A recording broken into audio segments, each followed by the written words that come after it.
The secret sauce of Amazon, where there are several principles at Amazon, but the number one thing that has made us successful by far is obsessive, compulsive focus on the customer as opposed to obsession over the competitor.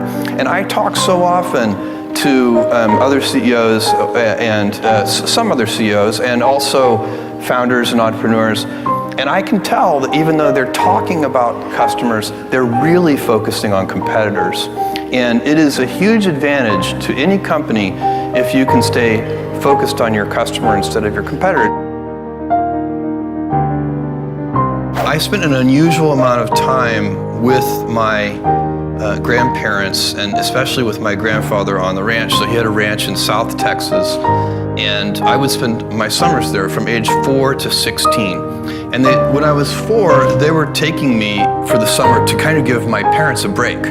You know, sort of, because they were so young, and it was useful. I was a handful, I'm sure.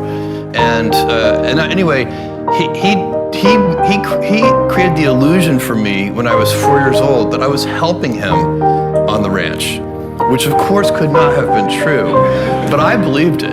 And then by the time I was 16, of course, I was actually helping on the ranch. I can fix prolapsed cattle. We did all of our own veterinary work. Some of the cattle even survived. And we fixed windmills and laid, water pipelines and built fences and barns and fixed the bulldozer that you guys talked about. And so one of the things that's so interesting about that lifestyle and about my grandfather is he did everything himself. He didn't call a vet if one of the animals was sick. He figured out what to do himself. And so what does it mean? No delegation? Being resourceful, I think, is that you can't, if there's a problem, there's a solution. And of course, as you mature and get into the business world and anything you do on a team, you very quickly realize that it's not about just your own resourcefulness, it's about team resourcefulness and how does that work. And I have this great luxury. I love my job. I tap dance into work. I just got back from an amazing vacation in Norway. I got to go dog sledding and go to a wolf preserve and all this really cool stuff. But I couldn't wait to get back to work because it's so fun. And one of the reasons it's fun for me is I get to work in the future. So my job, I have very limited kind of day-to-day operational needs. I've constructed my job so that I don't have to be pulled into the present. I can stay 2 or 3 years in the future. Everything I've ever done has started small. Amazon started with a couple of people, and Blue Origin started with 5 people. And the budget at Blue Origin was very, very small. Now the budget at Blue Origin approaches $1 billion a year. And next year it'll be more than $1 billion.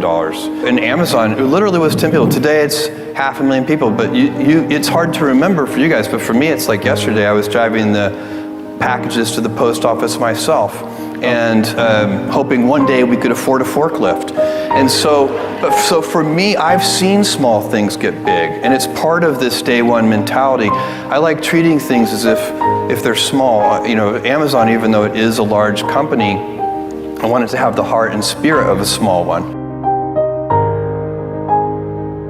My approach to criticism and what I teach and preach inside Amazon is, when you're criticized, first look in a mirror and decide, are your critics right? If they're right, change. There are 2 kinds of critics. There are well-meaning critics who, they're worried it's not going to work, but they do want it to work. And so it could be, I can give you an example, customer reviews would be one of those. When we first did customer reviews 20 years ago, some book publishers were not happy about it because some of them were negative. And so it was a very controversial practice at that time, but we thought it was right, and so we stuck to our guns and had a deep heel on that and didn't change. But there's a second kind of critic which is the self-interested critic. And they come in all shapes and sizes. You know, so they can be any kind of institution, competitors, of course. And so when you are doing something in a new way, and if customers embrace the new way, what's going to happen is incumbents who are practicing the older way are not going to like you. And they're going to be self-interested critics. And so you do need, as you're looking yourself in the mirror, to try and tease those two things apart. We try to create teams that are no larger than can be fed with 2 pizzas. We call that the 2 pizza team rule. No PowerPoints are used inside of Amazon. So every meeting, when we hire a new executive from the outside,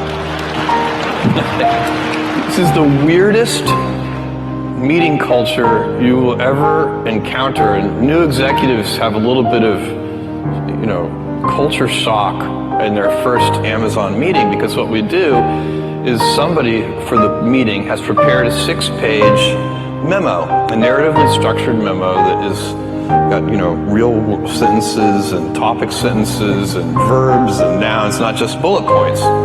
And it lays out and supposed to create the context for what will then be a good discussion. And then we read those memos silently in the meeting. So it's like a study hall. And we do that, everybody sits around the table, and we read silently for usually about half an hour, however long it takes us to read the document. And then we discuss it. And it's so much better than the typical PowerPoint presentation for so many reasons. I definitely recommend the memo over the PowerPoint. And the reason we read them in the room, by the way, is because just like, high school kids, executives will bluff their way through the meeting as if they've read the memo.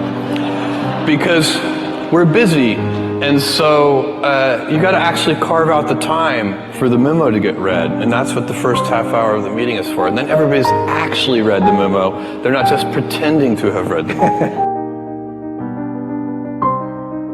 I believe in the power of wandering. All of my best decisions in business and in life have been made with heart, intuition, guts, not analysis. When you can make a decision with analysis, you should do so, but it turns out in life that your most important decisions are always made with instinct, intuition, taste, heart. I picked books because there were more items in the book category than any other category, and so you could build universal selection. There were 3 million in 1994 when I was pulling this idea together. The 3 million different books active and in print at any given time, and the largest physical bookstores only had about 150,000 different titles. And so I could see how you could make a bookstore online with universal selection. Every book ever printed, even the out-of-print ones, was the original vision for the company, and so that's why books. And when did you know that Amazon is going to be something way bigger than just a bookstore? Well, I knew that the books, strangely, because I was very prepared for this to take a really long time, I knew that the books business was going to be successful in the first 30 days. I was shocked at how many books we sold. We were ill-prepared. We had only 10 people in the company at that time, and most of them were software engineers, and so everybody, including me and the software engineers, were all like packing boxes. We didn't even have packing tables.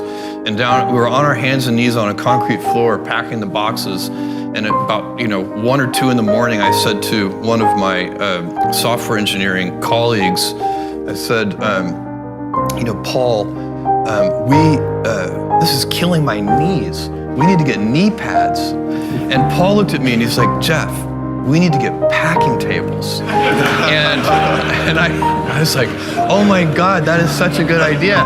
The next day I bought packing tables, and it doubled our productivity and probably saved our backs and our knees too. my greatest, I would have such a good feeling if I could be an 80-year-old guy and laying there thinking about my life, if I could say, look, there is now a bunch of entrepreneurs in space because I took my Amazon lottery winnings and built the heavy lifting infrastructure that does take billions of dollars in CapEx to lower the cost of access to space. That's how you get millions of people living and working. And by the way, we need that. For those of you who like to think about the future at all, you can do a simple calculation. You know, we can argue about you know, what limited resources on Earth and so on and so on. But here's a calculation that you cannot argue with, which is you take current baseline energy usage on Earth, compound it at just a few % a year for just a few hundred years, and you have to cover the entire surface of the Earth in solar cells. So we're going to have to decide, do we want a society of pioneering, invention, expansion, growth, or do we want a society of stasis? And personally, I believe, because the Earth is finite, and if you want a society of stasis, I think it's going to, first of all, I don't personally believe that stasis is even compatible with freedom, so I think for me that's a big problem. Second of all, it's going to be dull. Stasis is going to be very dull. You don't want to live in the stasis world. And so, of course, we're going to continue to get more efficient too. We have been. For hundreds of years, we've been getting more productive, more efficient. That trend is going to continue. But even so, we're going to want to use more energy per capita. And also, I don't want a stabilized population. I would love for there to be 1 trillion humans in the solar system. With 1 trillion humans, we would have 1,000 Einsteins and 1,000 Mozarts. It'd be an incredible civilization. Don't you want that dynamism? It'd be so much more interesting. This is for your great-great-great-grandchildren, but what kind of world do you want them to live in? I want them to live in that expansive world that is, you know, learning more about the universe and moving out throughout the solar system. If you're going to do anything new or innovative, you have to be willing to be misunderstood. And if you can't tolerate that, then for God's sake, don't do anything new or innovative. Every important thing we've done has been misunderstood, often by well-meaning, sincere critics, sometimes, of course, by self-interested, insincere critics.